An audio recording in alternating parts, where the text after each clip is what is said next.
Hi everyone, welcome to Yoga for Beginners, and I'm really happy to start to answer your questions by video because it's gonna be much easier for me to explain what I'd like to tell you guys, what the answer is. So we've got the question about the using straps. So we call all the bolsters, bricks, blocks, straps like a props, and most of the yoga teachers, they advise to use them for beginners. And strangely enough, I can't see this a right way to do it. A yoga instructor, as I call myself, because my journey is completely different. So my background is strictly personal trainer, understanding the anatomy and body movement, and this is what I'm talking a lot on my own classes when I'm running around 10 years right now. And as being beginner many time years ago, for a long time, I found actually this way doesn't work for beginners.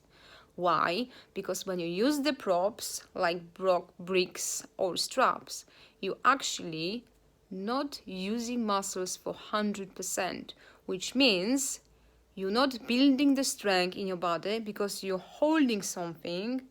You try to, let's take the dance king pose with the strap around your foot. I prefer if my participant just hold the foot behind from the back, instead just lifting shoulder and keep this awkward position for arm, because they don't have this range of movement, they don't have this mobility in the shoulder. So this is our lifestyle, especially in the west part of the world.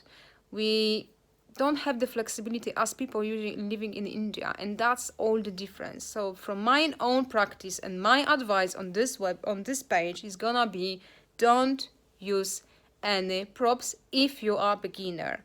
I'm using all the gadgets, let's call them gadgets, for my participants who are already practice a lot of poses and they've got right flexibility and the strength to push for more. That's my way to use the straps, props, blocks, and whatever you call. And two examples, guys. First, the king pose. If you Google king pose with the strap, you can see someone who is not a beginner anymore and is doing the picture an option for you guys to try to do it as a beginner. How on earth you're going to do the pose with the strap the same as someone who doesn't need the strap anymore because he's not beginner?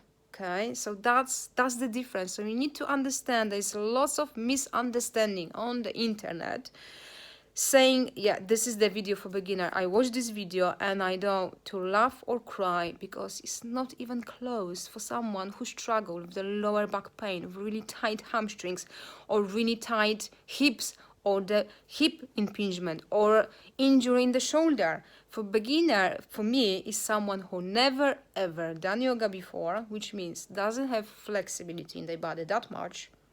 This is just average person who never done any exercise in their life and they struggle with something right now and they want to change their lives. And that's why you can go wrong way and you can actually injure yourself instead taking all the good things and benefits from yoga. So guys, no straps. Thank you for watching and really looking forward for the next question. Thanks guys.